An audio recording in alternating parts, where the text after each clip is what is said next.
Hello दोस्तों, मैं आपको एक घटना बता रहा हूँ।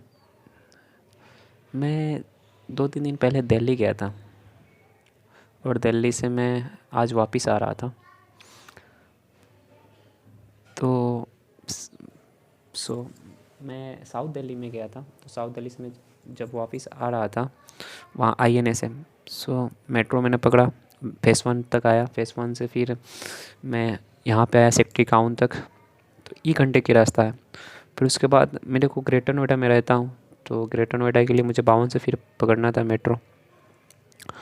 तो मैं उतर कर वहाँ से थोड़ी देर चला, उसके बाद मैं 52 की मेट्रो में आया। तो 52 की जब मैं आया जब स्टेशन पे, तो मैंने देखा कि यार बहुत सी भीड़ लगी पड़ी है, बहुत लंबी भीड़ लगी पड़ी है टोकन के लिए।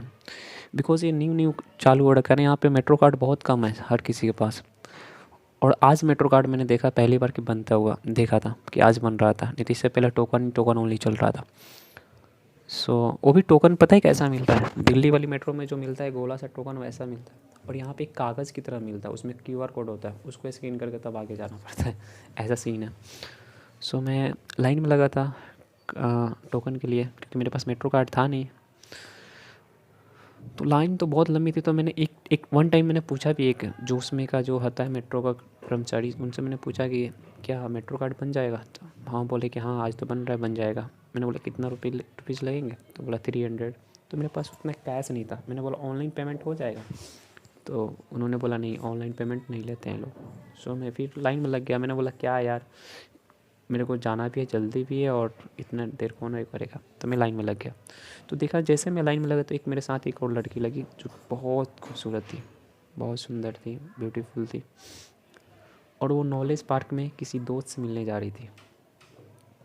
वो भी दिल्ली से आ रही थी, बट कहाँ से चढ़ी थी कैसे ही मुझे नहीं पता। मैंने उसको वहीं पे स्पॉट किया, मेट्रो में स्टेशन पे। तो वो मेरे साथ आके मेरे आगे लग गई। उसके बाद पता नहीं क्या वो मेरे को बार बार देख रही थी, और उसको शायद ऐसा लग रहा था मुझे कि मुझे जानती है, बट मैं उसे नहीं जानता था। ये तो मुझे कन्फर्म था। लेकिन बहुत सुंदर थी यार, हद से ज़्यादा। इतनी सुंदर थी मैं शायद बता नहीं सकता। बहुत सुंदर थी यार।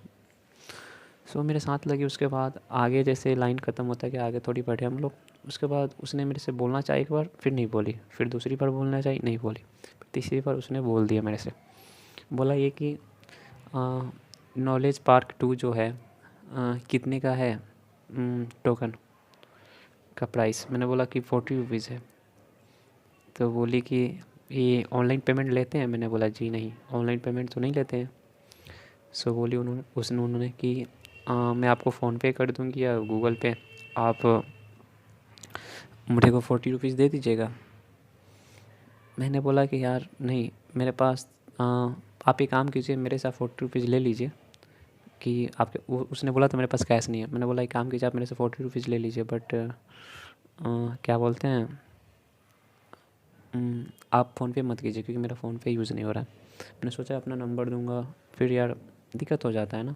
लड़कियों को अच्छा नहीं लगता, क्या पता वो मुझे लाइक करती है नहीं, समथिंग, या कुछ ऐसा ना हो जाए, इसलिए मैंने नंबर अपना देना नहीं चाहा।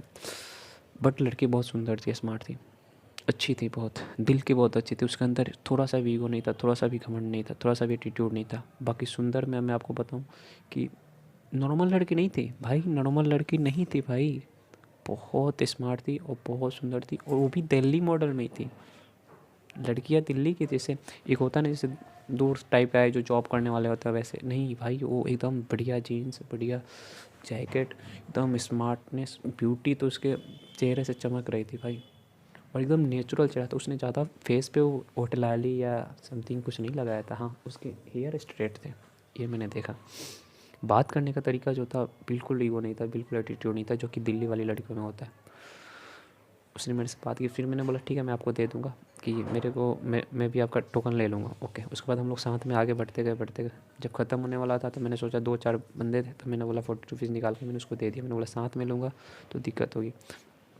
फिर मैंने उसे दे दिया। मैंने बोला क्या सोचेगी? बोलेगी कि देखो मैंने इनको पैसे देने के लिए बोला, ये साथ में ही लेंगे। मैंने फिर 40 रुपीज़ उसको दे दिया। मैंने बोला ले लीजिएगा टिकट। उसके बाद वहाँ पे गई, जब उसका नंबर आया उसके पीछे जस्ट मैं था। तो बोल दिया गया कि उससे भी टोकन ली तो उसने बोला कि ऑनलाइन पेमेंट हो जाएगा क्या? तो उन्होंने काउंटर वाले ने मना कर दिया। मैंने बोला कोई बात नहीं, आप वो हो जाएगा, कोई बात नहीं। फिर उसने भाई ले लिया टोकन, उसके बाद तुरंत तो निकल गई। फिर मैंने फड़ी चौक अपना टोकन लिया एंड निकल गई। और फड़ी चौक उसके उसके स्टेशन से जस्ट मेरा आगे था, एक स्टेशन आगे। मैंने उसको लाइन में भी पूछा कि अगर आपको पैसे की और ज़रूरत हो तो आप ले लो मेरे से, क्योंकि आप नॉलेज पार्क उतर कर फिर क्या कहाँ जाओगे, फिर तो आपको ऑटो लेना ही पड़ेगा। अगर वो ऑनलाइन पेमेंट नहीं लिया तो फिर आप क्या करोगे? तो उसने बोला नहीं, मेरे पास मेरी कोई फ्रेंड आ रही है। मैंने बोला ओके। उसके बाद वो जैसे अंदर गई, उसके बाद मैं अंदर गया, ठीक है। तो मेट्रो एक ही था, एक ही लाइन है भाई। तो हम भी तुरंत गए, चढ़े। मैं लेकिन फिर भी मैं उससे पीछे ही गया ताकि उसको ना लगे कि मैं उसको फॉलो कर रहा हूँ, और ना मैं रियल में उसको फॉलो कर रहा था। मैं सोच रहा था वो अलग बोगी में चढ़ जाए, मैं अलग बोगी में चढ़ जाऊँ, नहीं तो बोलेगी कि यार देखो यार, इस बंदे ने 40 रुपये दे दिए तो मेरा पीछा ही करना स्टार्ट कर दिया। बट मैं वैसा नहीं किया। लेकिन भाई भगवान भरोसे पता नहीं कैसे बाद में मैं अलग बोगी में चढ़ा, लेकिन पता नहीं फिर मेरे को ऐसा, मैंने देखा यार पीछे, अरे मेरे पास ही थी, मतलब दूसरे वाले जस्ट बोगी में, बट उसने मेरे को देखा नहीं। मैंने सोचा तुरंत भाई इसके पीछे से मैं निकल के दूसरे वाली बोगी में चला जाऊँ। तो मैं जस्ट निकल के उधर खाली था, मैं उस एरिया में चला गया, बट फिर भी वो पास में ही थी, मेरे से दिख रही थी सामने। फिर मैं बोला चलो भाई। तो मेरे को एक दो बार उसने देखा, फिर आना चाहा मेरे पास, बट मैंने बुलाया नहीं ना, मैंने उसको वैसा इशारा किया था कि वो मेरे पास आए। अपने एटीट्यूड में रह गया, क्योंकि मैं डर रहा था यार कि उससे ना लगे कि मैं 40 रुपये उसको दिया हूँ, तो उसके लिए मैं पीछा